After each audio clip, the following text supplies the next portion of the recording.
여러분 안녕하세요. 반갑습니다. 굿모닝 에브리원. 여기 젊은 사람들 있는 방 아닌가요? 이렇게 목소리가. 여러분 안녕하세요. 예. 예, 방금 소개받은 서인택입니다. 오늘 세계 각국에서 2019년 글로벌 피스 컨벤션의 일환으로 개최되는 글로벌 피스 유스 포럼에 참석해 주신 여러분들 진심으로 열렬히 환영합니다. 특별히 바쁜 시간을 내서 이 자리에 참석해 주신 몇 분들 감사의 말씀을 올리고자 합니다. 우리 마리오 하디, 그 파시픽 아시아 투리즘 어소시에이션의 대표 되시는 우리 마리오 하디 대표님께서 참석을 해주셨습니다. 파시픽 아시아 투리즘 어소시에이션은 92개국의 멤버십 국가를 갖고 있는 굉장히 큰 그 관광 협회입니다.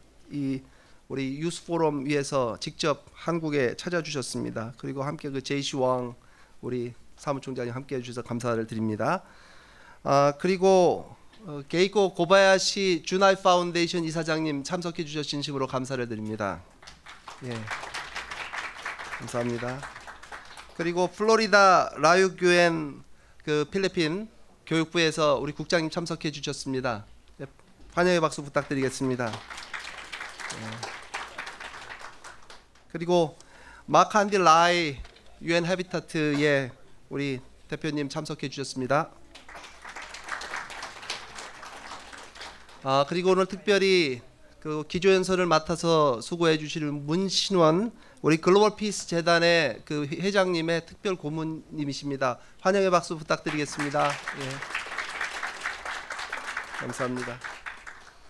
그리고 이 자리에는 여러 단체 분들이 함께 참석을 해주고 계십니다. 한겨레 고등학교 꿈틀꿈틀이라는 NGO 단체, 그리고 통일 아카데미, 한국관광공사에서 참석을 해주셨고요. 특별히 세계 각국의 젊은이들이 이 자리에 많이 참석을 해주셨습니다. 제가 리스트 받아보니까 한 20여 개 국가가 됩니다. 아메리카, USA, 캐나다, 브라질, 콜롬비아, 몽골리아, 타일랜드, 인도네시아, 재팬, 네팔, 인디아, 차이나, 캄보디아, 필리핀, 말레이시아, 탄자니아, 우간다, 케냐, 나이지리아 앤 콩고 리퍼블릭, 이렇게 20여 국에서 오신 우리 모든 대표단 여러분들 진심으로 환영입니다. 모두에게 우리 뜨거운 환영의 박수 부탁드리겠습니다. 네, 감사합니다. 환영사를 맡다 보니까 이렇게 앞에 뭐가 많습니다. 예, 제가 이 방에 들어와서 이 리스트를 받아서 오늘 소개하실 분들 보다 보니까 참 다양한 분들이 이 자리에 모였다 이렇게 생각이 들었습니다. 그런데 이 다양한 가운데서도 하나의 공통분모가 발견되는 것을 찾았습니다. 그 공통분모가 여러분 뭐라고 생각하십니까? 예, 뭐가 공통분모라고 생각이 되세요? 예, 젊다는 거죠. 청년들이 이 자리에 모였습니다. 유스 게더링입니다 오늘. 근데 보니까 젊지 않으신 분들도 좀 계신 것 같습니다. 아마 등록 시스템이 뭔가 좀 문제가 있는 게 아닌가? 아니죠. 예, 이 젊다, 늙었다 이 구분점은 꼭 나이만 가지고, 생물학적 나이만 가지고 구분이 되는 것은 아니라고 생각이 됩니다. 젊다는 거의 공통분모는 여러분 뭐라고 생각하십니까? 젊다, 젊지 않다, 이것을 나누는 경계선은 꿈이 있느냐 꿈이 없느냐, 꿈을 소유하고 있느냐 꿈을 소유하고 있지 않느냐라고 하는 그 관점에서 여러분 나눠진다라고 생각을 하는데, 이 자리에 계신 모든 분들은 꿈을 가지고 계시죠? 예, 그렇죠? 대답해 주세요. 예, 아닌가요? 아니, 뭐 꿈이 없으시면 나가셔도 됩니다. 예, 꿈을 갖고 있는데 우리는 이 자리에서 이 자기의 꿈, 자기 자신만을 위한 꿈을 이야기하기 위해서 이 자리에 모이지 않았습니다. 더 큰 꿈, 내 자신을 초월해서 더 큰 목적을 위해서 살 수 있는 그런 내용들에 대해서 그 꿈을 공유하고 함께하기 위해서 이 자리에 오늘 우리들이 모였습니다. 그래서 오늘 이 주제를 보게 되면 아주 거창한 주제를 가지고 이 자리에 모였습니다. Moral and Innovative Leadership. 예, 도덕적이고 혁신적인 리더십을 세계 각국의 청년들이 어떻게 함께 공유할 수 있을 것이냐. 특별히 여러분, 한국은 이제 3.1운동 100주년을 맞이했습니다. 이 3.1운동 100주년을 보게 되면요, 이게 누가 했던 운동인가. 여기 한국 분들, 만약에 외국에서 오신 분들은 익숙하지 않은 그 내용인지 모르겠는데, 여러분 이 역사적으로 보게 되면 이 3.1운동은요 젊은 사람들이 벌였던 운동입니다. 3.1운동의 독립선언문, 이거 여러분 썼던 사람들이 누굽니까? 춘원 이강수라고 하는 27살에 동경에서 유학을 했던 유학생이 독립운동 선언문을 작성을 했고요. 그걸 또 받아서 한국에서 이 독립운동 선언문을 작성했던 춘원 이광수라는 사람은 29살에 불과했습니다. 젊은이들의 운동이었습니다. 그리고 이 독립운동을 이끌었던 유관순이라는 젊은 여성은 당시에 16살밖에 되지 않는 그런 소녀들이 이 운동의 주인공들이었습니다. 그래서 오늘 우리가 3.1운동 100주년을 맞이해서 글로벌 피스 컨벤션도 열리고 또 1K 콘서트도 열리는데, 주인공으로 누구를 모시려고 하냐면 여러 젊은이들을 모시려고 합니다. 그래서 오늘 아마 이 개막이 이 청년 포럼으로부터 시작이 되는 게 아닌가 싶습니다. 그런 면에서 여러분들 전체를 정말 환영하고 이번 행사에 빠지지 말고 참석하시고, 그래서 정말 유익한 시간이 되고 또 꿈을 찾으시는 그런 시간이 되기를 바라면서 제 환영사를 마치도록 하겠습니다. 감사합니다. 네, 서인택 이사장님 다시 한번 감사의 박수 부탁드립니다. 네, 다음은 오늘 행사를 축하하기 위해 자리해 주신 분들의 축하 순서가 있겠습니다. 첫 순서로 아시아태평양 관광협회 마리오 하디 회장님 앞으로 나오시겠습니다. 박수 부탁드립니다.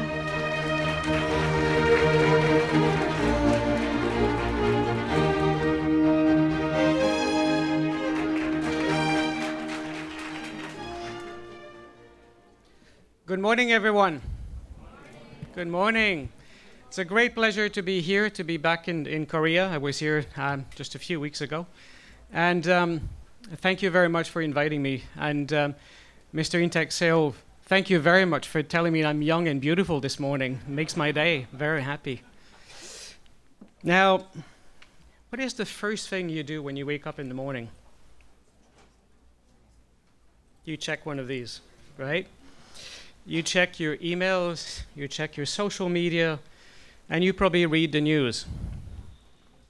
Unfortunately, in majority of the time, I'd say probably 99.9% of the time, you read the news and the world is falling apart.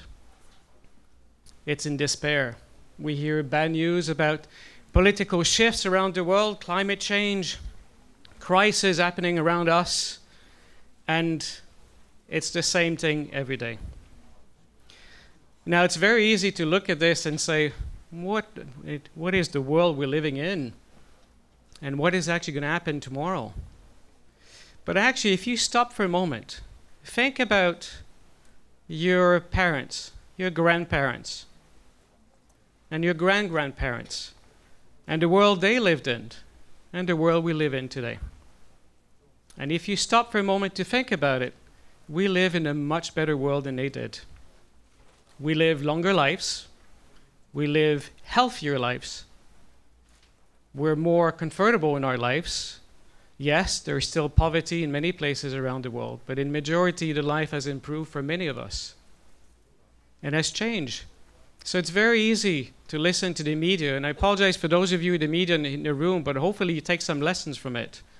That we also need to tell the world about the good stuff which is happening around us. Too many news are about the bad things. We also want to hear about the good things that are happening around us. Now, I'm very fortunate to actually work in a sector which is growing at a phenomenal rate. I work in tourism. PADA stands for Pacific Asia Travel Association. It was founded in 1951 in Hawaii with the purpose of actually getting people to come and visit Asia. So it was very much in one direction. The rest of the world coming and to visit Asia and understanding the different cultures across the region here. Now, as you probably know, world has changed over. Now it's Asia going to the rest of the world. It's the opposite. So in 1998, our organization was actually moved to Bangkok to be in the center of Asia where the growth was happening. Our industry creates jobs. 1 in 11 person in the world. 1 in 11 person in the world work in tourism or related businesses. We grow at an average rate globally of 5%. In Asia, countries have a growth in the double digits in terms of tourism arrival numbers and growth in spending also. Some actually might even tell you that some countries in Asia are experiencing maybe too much growth in tourism. Too much because it's growing too fast. Infrastructure has not been set up to welcome so many people. There's not enough people trained to work in our sector. I said 1 in 11 jobs. We actually need double that amount because the growth is so fast. But here's the other thing about tourism, which is actually quite good, is as you travel, you meet people, you understand their culture, you spend time with them, and that actually could lead to peace. If you look at countries like Sri Lanka, Rwanda, which is not so far ago, where actually was teared apart by wars, today is actually peaceful, and both countries' tourism numbers are growing at a phenomenal rate. People are going and spending time with locals, understanding them, and it actually helps to promote peace. There are many other examples like this around the world, and I hope that in the not so distant future, the two Koreas and the rest of the world will actually get together and come and understand each other and go and explore also North Korea and spend time there and understand the local people and vice versa. And hopefully tourism could be a part of that. Why? Because actually we can help to improve the livelihood of the people of North Korea by giving them jobs, by actually getting people to come and visit, building infrastructure also required for welcoming these tourists. So as I said, I am very fortunate to work in an industry which promotes peace, at the same time provides jobs and provides better livelihood for many people. So I hope to have some time over the next 2-3 days to get to know many of you and share our own respective stories in tourism and your respective industries and how we can help promote this world to be a better place. One thing that actually we at PATA and I do is wake up in the morning and thinking, how can we positively impact the life of 1 billion people? And I think if we all join our efforts together, we can certainly do that. Thank you very much. Thank you. 감사합니다. 네, 마리오 하디 회장님 감사합니다. 네, 다음은 축사해 주실 분을 모시기 전에 먼저 준비된 영상부터 보시겠습니다.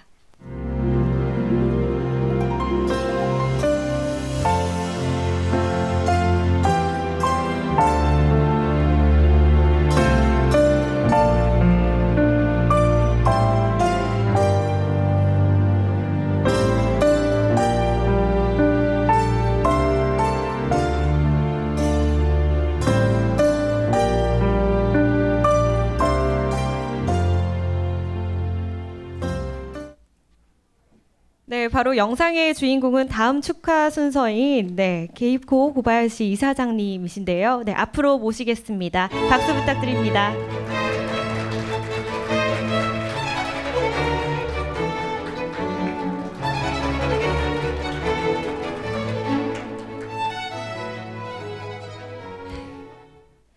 안녕하세요. Hello. Esteemed leaders, friends, and peace-loving family members, welcome to the Global Peace Convention 2019.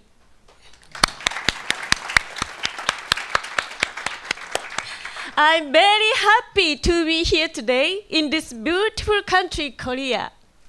It is an honor to join the Global Peace Convention together with you. Today, the human race are facing our biggest turning point. I believe that world peace is most important for the human race. We need to understand each other and overcome a lot of challenges. I have a dream. All my life, my passion, dedication, and commitment have been focused on one thing and one thing only. That is, the world free from wars and conflicts. A world where we care for each other, love one another. Simply put, a world peace has been my dream since childhood and evolved as my life purpose and mission. I am an actress and film director. Culture, art, and film. They are like a lighthouse to guide us to the right direction in the dark. What is your dream? Dream that you only keep to yourself may end up being just a dream, but a dream that you share with your family and friends will become powerful and grow and I very believe world peace. I'm very happy today. We gathered here due to our common vision. One dream, one Korea, one world. Iga CJ, iga I, iga ja. Isang mundo, isang pag-ibig, isang pamilya. 하나의 세계, 하나의 사랑, 하나의 가족을 만드는 것입니다. 감사합니다. Thank you so much. Today, enjoy! 네, 주나이 세계평화재단 게이코 고바야시 이사장님 다시 한번 감사드립니다. 네, 다음은 필리핀 기술대학 플로리다 라구부엔 박사님 앞으로 모시겠습니다. 나오실 때 큰 박수 부탁드립니다. 네, 플로리다 라구부엔 박사님 네, 앞으로 모시겠습니다. 다시 한번 박수 부탁드립니다.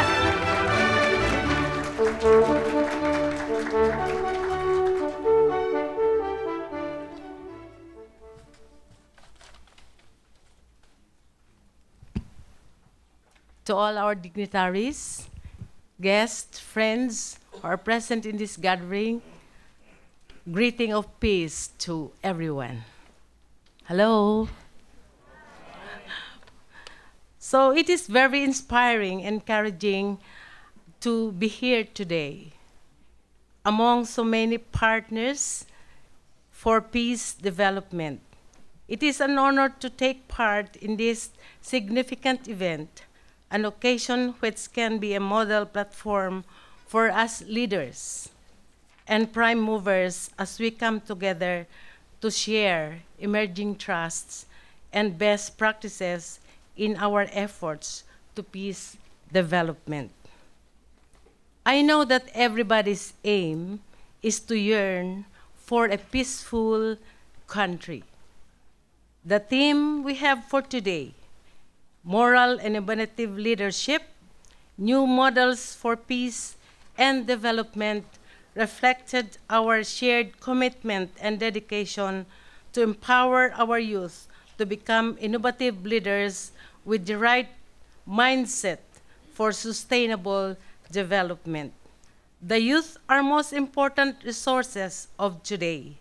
They constitute the richest wealth of a country because they are our future partner leaders.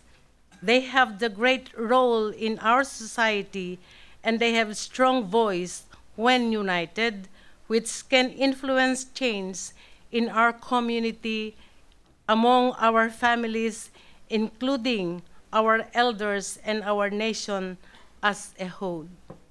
Thus, we need to train, mentor, coach them so that they can obtain the right mindset and that their actions will be driven and be guided by the universal principles of leadership. With this, we believe that youth promotes the general welfare of people. Hence, they are great assets of establishing peace.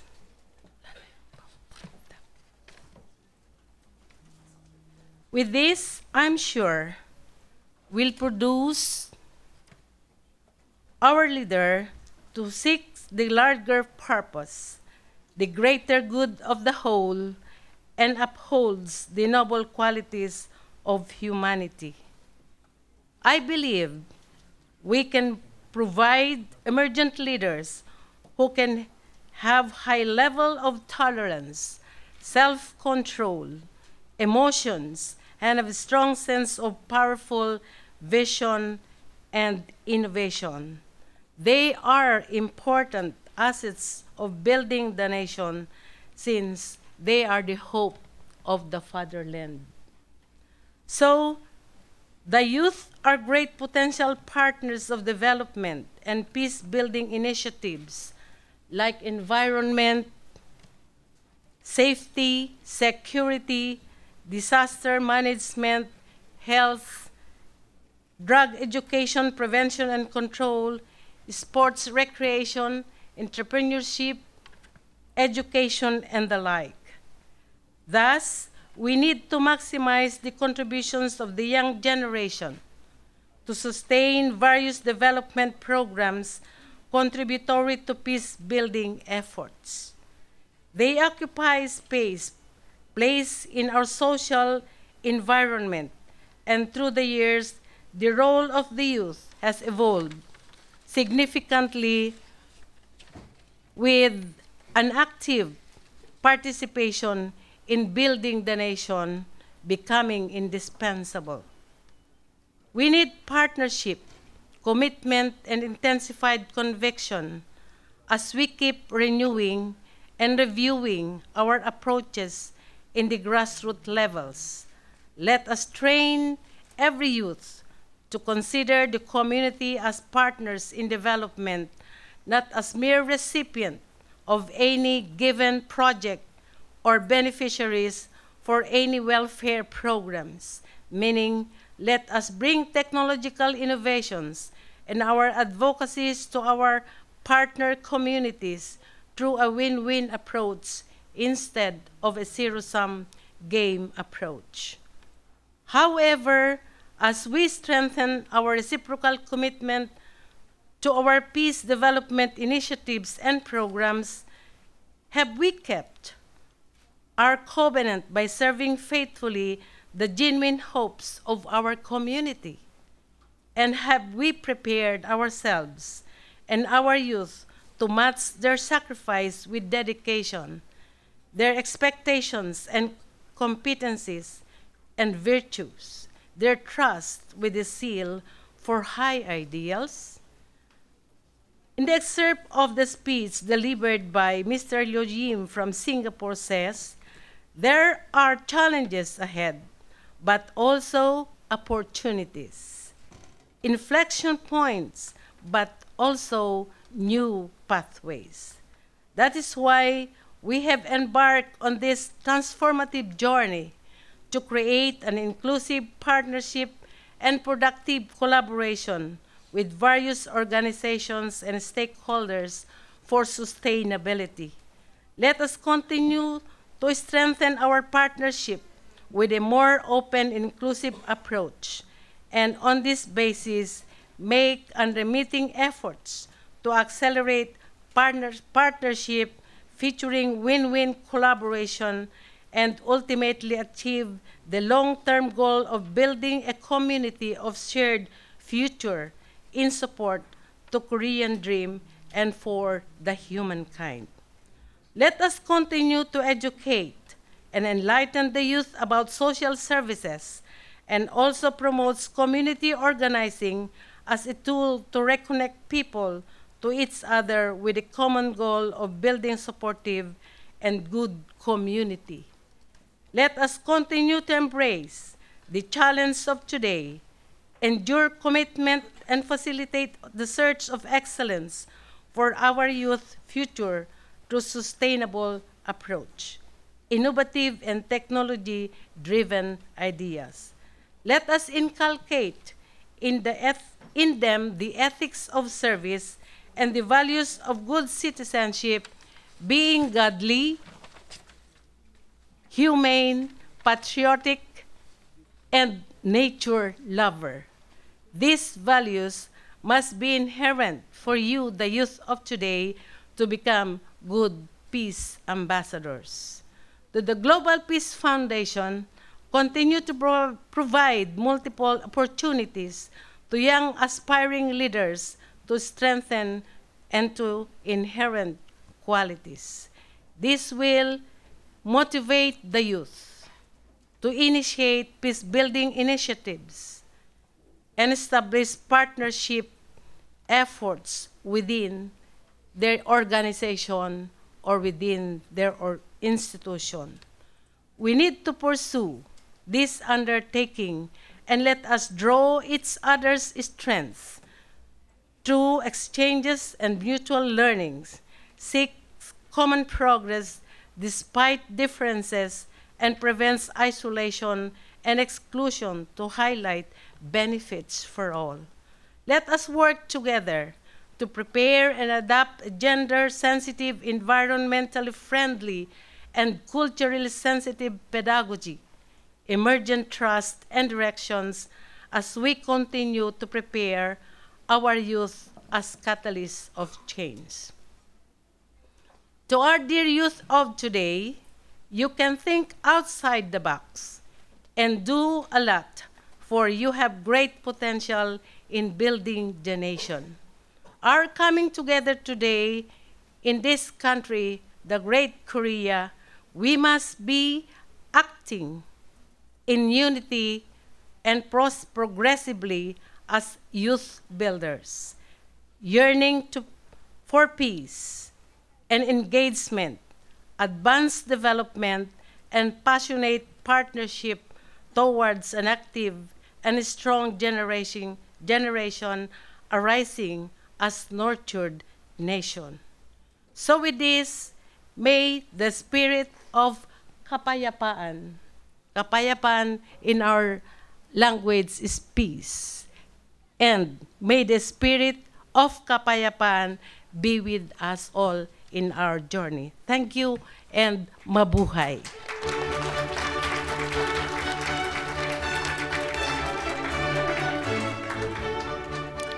네, 감사합니다. 네, 다음은 오늘 행사의 취지를 담아낸 영상이 준비되어 있습니다. 3.1운동 100주년을 맞아 한반도 평화를 위한 청년의 관심과 참여를 독려하기 위해 제작되었는데요. 지금 함께 보시겠습니다. 1919, March 1st. A civil movement for national independence arose in Korea. An estimated 2 million Koreans held peaceful demonstrations in Korea and abroad. It was an unprecedented demonstration of civil action.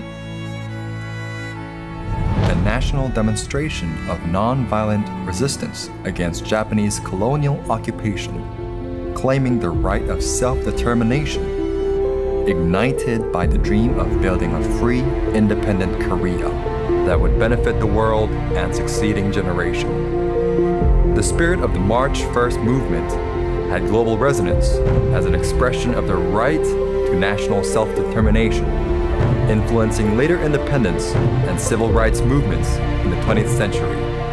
The close of World War II marked the end of colonialism. The world seemed ready for a new era. Newly formed nations emerged, hopeful and eager to build their future. But the Cold War frustrated these aspirations, never giving a chance for the wounds of colonialism to heal. Smaller nations fell victim to the ideological clashes of the Cold War.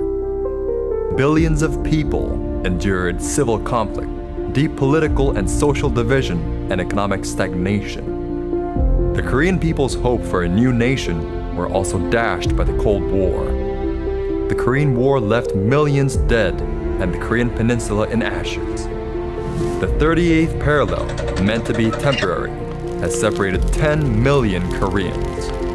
Parents and children, husbands and wives, brothers and sisters for more than 70 years. The Armistice Agreement maintains a fragile truce between North and South. The peninsula is a hot spot that could tip the balance of global security at any time. But the deep freeze has begun to thaw, and the signs of spring are appearing. The one wish of the Koreans, North and South, is to achieve true independence, to create one nation that reflects their unique heritage as one people. Korea, one of the last vestiges of the Cold War. A people divided, still bearing the wounds of their colonial experience.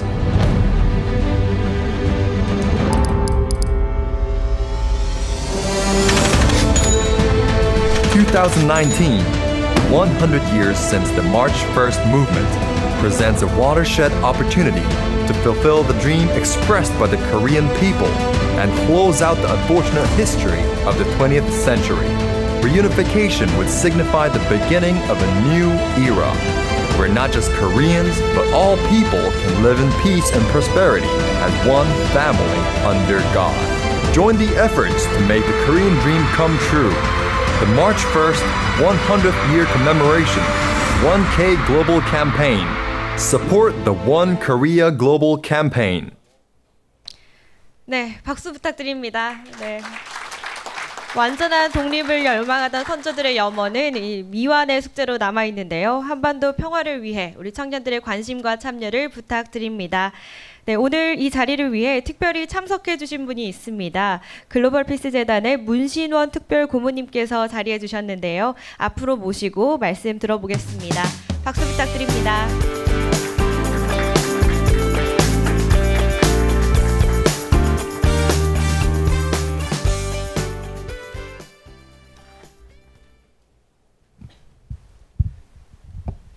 네, 여러분 안녕하세요.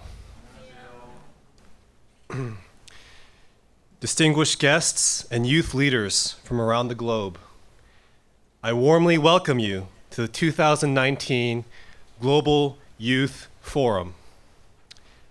I would like to thank Global Youth Korea for convening this event along with Global Peace Foundation.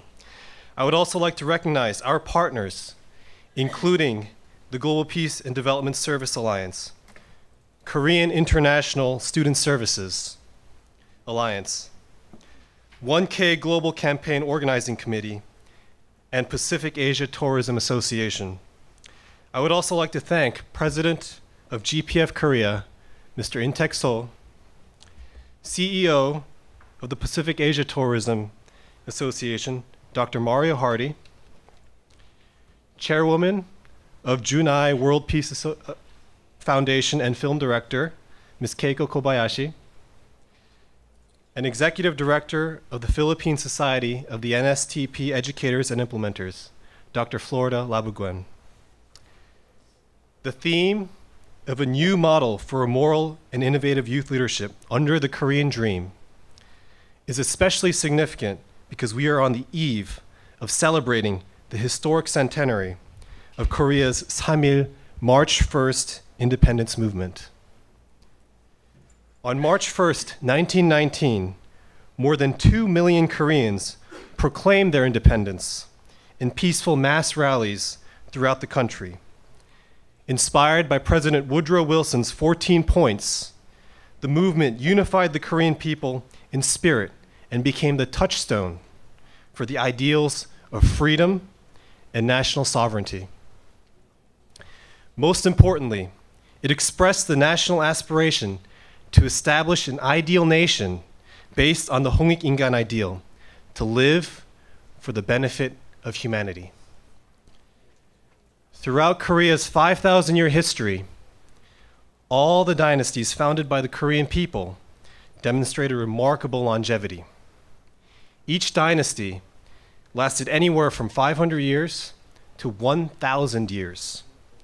Contrast this with the great empires of both the East and West, wherein very few dynasties lasted longer than 500 years. Why is this the case? The answer lies, I believe, in the moral and innovative leadership rooted in the Hongik Ingan ideal. Throughout Korean history, most rulers practiced the spirit of living for the people, believing that they should govern based on a people-centered philosophy in their attempts to establish a 대동세계, an ideal nation. This approach to leadership stood in stark contrast with the absolutist monarchies of both Europe and Asia that were the norm at the time. King Sejong the Great, the fourth king of the Joseon dynasty and the most celebrated ruler in Korean history, is an exemplar of moral and innovative leadership. Among his greatest achievements was the creation of Hangul, the phonetic alphabetic system that became the basis for the Korean language. For decades, the king personally led the effort to develop a simple and intuitive system of reading and writing to help his mostly illiterate subjects. At the time, literacy and education were the exclusive province of the aristocracy and were not available to the common people. Hanmun, the Chinese system of characters, was difficult to learn and reinforced the social divide between the classes. The creation of Hangul fundamentally transformed the social landscape, offering all citizens, especially in the middle and lower classes, opportunities for advancement and a chance to better their lives. This change is made even more significant because it defied the widely held realpolitik view of the era, wherein educating the masses would lead to uprisings, revolts, and a collapse of the existing social order. Unlike his contemporaries, King Sejong embodied the spirit of Hongik Ingan and viewed himself as a father to his people. Just as parents sacrifice for their children without expecting anything in return, King Sejong gave his people the gift of a common language freely and without reservation. The precedent of moral and innovative leadership practiced by rulers like King Sejong naturally elicited a long-standing tradition of loyalty to the ruler and nation. Throughout history, Korean people believed that they shared the responsibility for the well-being of their country, along with their king and their government. This spirit shined exceptionally brightly when Korea was invaded by outside forces. The Sambyolcho resistance that lasted 40 years during the Mongol invasion of Koryo was one such example. The same was true during the Japanese invasion of Korea and the second Manchu invasion of Korea.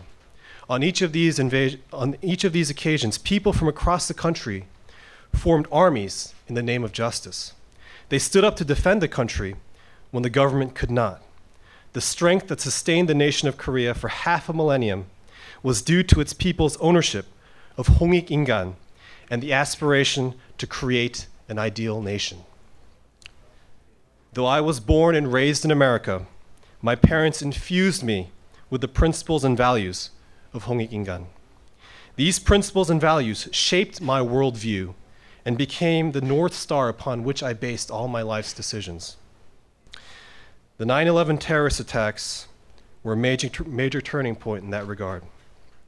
I was in middle school when 2 hijacked planes crashed into the World Trade Center on that fateful day. As a young boy growing up near New York City, the human toll from the horrific act of terror hit particularly close to home.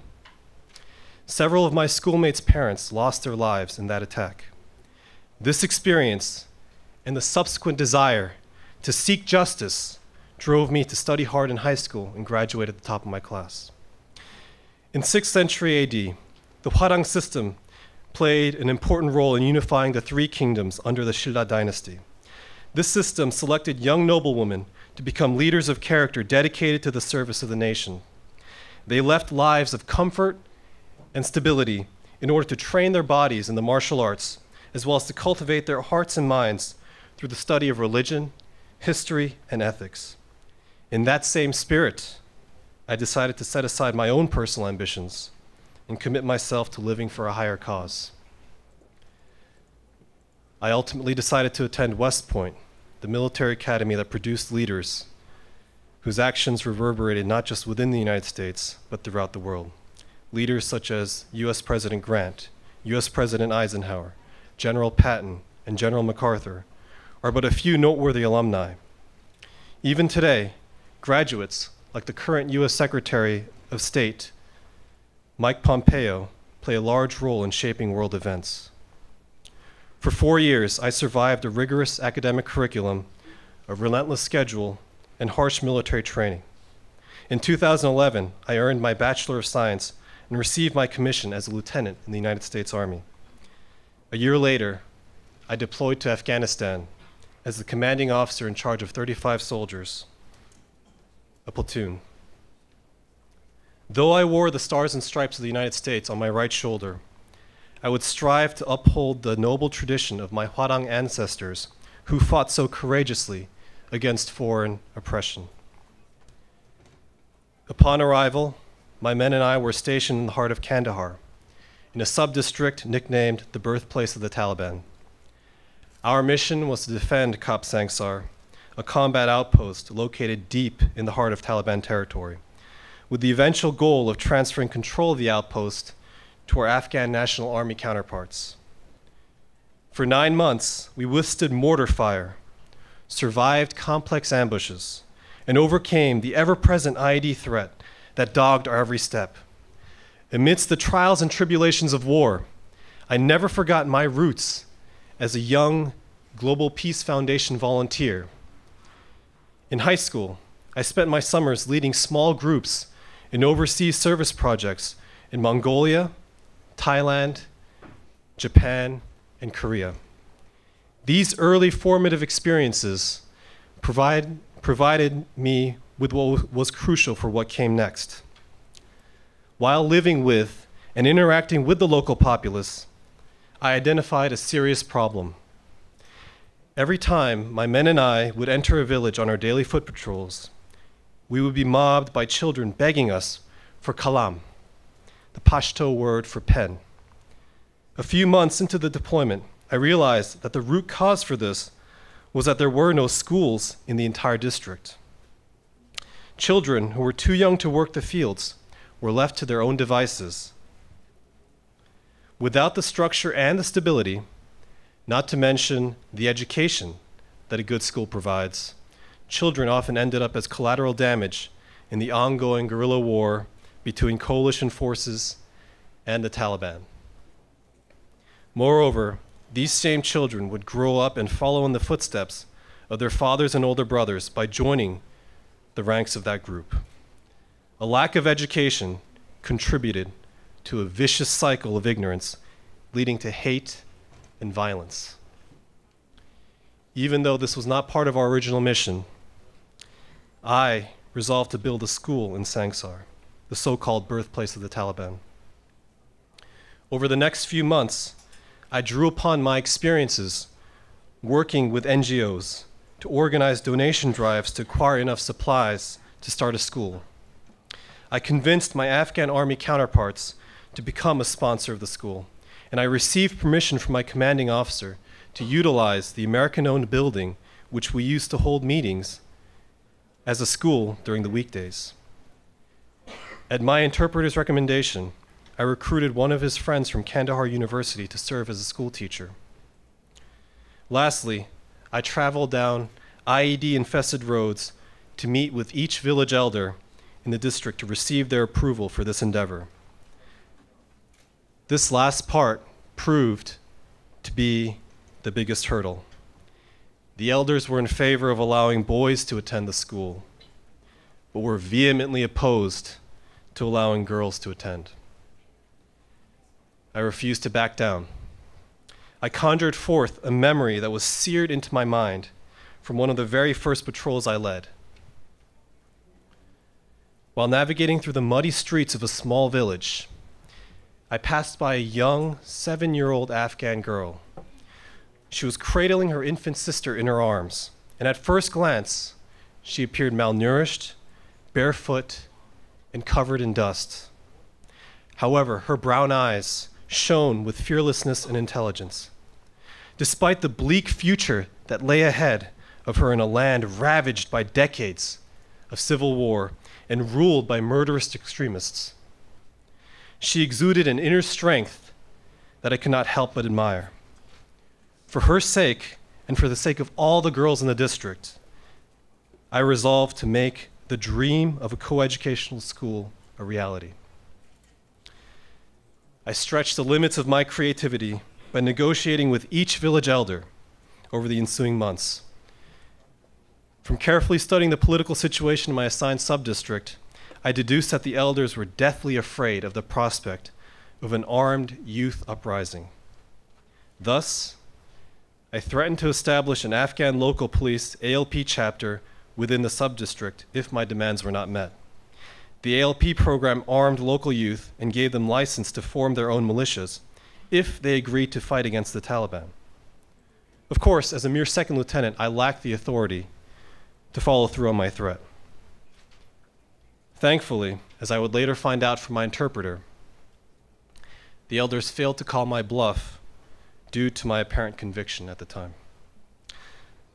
Ultimately, after months of cheongsong, sincere devotion to my mission, the elders relented and allowed girls to attend alongside boys. In the final few months of my deployment, I had the distinct honor of opening Sangsar School to the public. Passing notebooks and pens to the eager children as they embarked on their educational journey was one of the proudest moments of my life. Among the first to receive her school supplies was that same little girl who inspired me to bring this dream to life. I emerged from the crucible of war with two core convictions. First, I believe that all people, regardless of race, religion, ethnicity, and socioeconomic status, are all members of one human family. And we are one family because we all share a common origin in the Creator God. This core conviction can be encapsulated in a single statement: one family under God.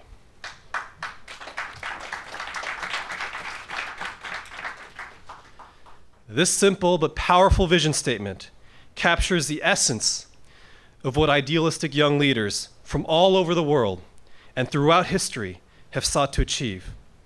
One of its greatest strengths is its applicability across all fields of human endeavor. While I implemented this vision within a military context, subsequent years of military service have led me to a single conclusion: you cannot achieve lasting peace with military might alone. Instead, it will take energetic, committed young leaders in heart, not just in age, from all over the world and from all fields to come together in a conference like this to plant the seeds for a more peaceful world. Second, I believe that young people, with our ingenuity, idealism, and passion, can have an extraordinary impact on the world. My father and the chairman of the Global Peace Foundation articulated the vision of the Korean Dream, a movement to unify the divided Korean peninsula. Unlike the failed attempts of the past, the Korean Dream is a grassroots movement where the Korean people draw upon the Hongik-Ingan ideal to seize the reins of their own destiny. This ideal transcends mere politics. It captures the long dormant national aspiration to live for the greater benefit of all mankind. Inspired by Korea's illustrious shared history and extended family tradition, the Korean Dream, once realized, can unleash the floodgates of innovation and creativity for a brighter, more prosperous future. It will be incumbent on us, the youth, to be the engine that drives this process. I believe that the issue of Korean unification will be the geopolitical event that defines our generation. Throughout this conference, as we share inspirational leadership models and create youth-led initiatives to be implemented in Korea and beyond, let us remember one thing. We must use our God-given ingenuity, passion, and idealism to keep our leaders accountable and to guide a unified Korea towards the Hongik Ingan ideal. Let us become the exemplars of moral and innovative leadership. Let us be the generation that realizes the Korean dream. Thank you very much.